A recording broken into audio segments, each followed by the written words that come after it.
ತುಂಬ ಜನ ಪೇಷಂಟ್ಸ್ ಕೇಳ್ತಾ ಇರ್ತಾರೆ, ನಾನು ತುಂಬ ಕಡಿಮೆ ತಿಂತೀನಿ ಡಾಕ್ಟರ್, ಆದರೂ ನಾನು ಯಾಕೆ ದಪ್ಪ ಆಗ್ತಾ ಇದ್ದೀನಿ ಅಥವಾ ನನಗೆ ಯಾಕೆ ವೆಯ್ಟ್ ಲಾಸ್ ಆಗ್ತಿಲ್ಲ ಅಂತ ಹೇಳಿ.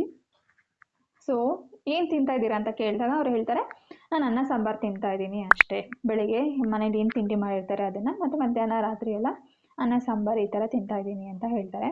ಸೊ ಅನ್ನ ಸಾಂಬಾರು ಅಂದರೆ ಏನರ್ಥ? It's nothing but carbohydrates, simple carbohydrates. So carbohydrates ಕೆಲಸ ಏನು? ನಮ್ಮ ಬಾಡಿಯಲ್ಲಿ ಈಸಿಯಾಗಿ ಡೈಜೆಸ್ಟ್ ಆಗಿ ಹೋಗುತ್ತೆ, ಮತ್ತು it's a source of energy. So ನಮ್ಮ ಬಾಡಿಯಲ್ಲಿ ಉಸಿರಾಡ್ಲಿಕ್ಕೆ ಇರ್ಬೋದು, ಡೈಜೆಷನ್ ಆಗ್ಲಿಕ್ಕೆ ಇರ್ಬೋದು, ಅಥವಾ ನಮ್ಮ ಓಡಾಟಕ್ಕೆ ಏನು ಬೇಕು ಎನರ್ಜಿ ಸೋರ್ಸ್ ಏನಿರುತ್ತೆ that is from carbohydrates.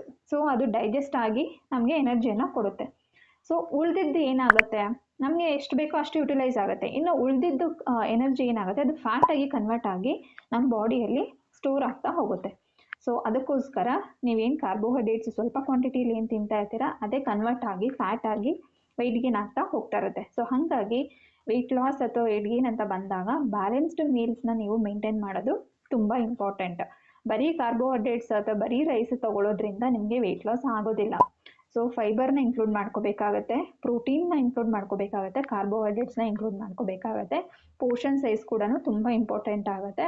So ಅದ್ರ ಜೊತೆಗೆ ಹೆಲ್ದಿ ಫ್ಯಾಟ್ಸ್ನ ಇನ್ಕ್ಲೂಡ್ ಮಾಡ್ಕೊಂಡಾಗ ನಿಮ್ಮ ಮೀಲ್ ಪ್ಲೇಟ್ ಬ್ಯಾಲೆನ್ಸ್ಡ್ ಆಗಿದ್ದಾಗ ನಿಮಗೆ ವೆಯ್ಟ್ ಲಾಸ್ ಮಾಡ್ಕೊಳ್ಳೋದಕ್ಕೆ ತುಂಬ ಸುಲಭ ಆಗುತ್ತೆ. ಮತ್ತು ನಿಮ್ಮ ಬಾಡಿಗೆ ಬೇಕಾಗಿರುವಂಥ ಮೈಕ್ರೋ ನ್ಯೂಟ್ರಿಯೆಂಟ್ಸ್ ಇರ್ಬೋದು ಅಥವಾ ಮ್ಯಾಕ್ರೋ ನ್ಯೂಟ್ರಿಯೆಂಟ್ಸ್ ಇರ್ಬೋದು, ಅದು ಕೂಡ ಸರಿಯಾದ ಪ್ರಮಾಣದಲ್ಲಿ ನಿಮ್ಮ ಬಾಡಿಗೆ ಸಿಗುತ್ತೆ.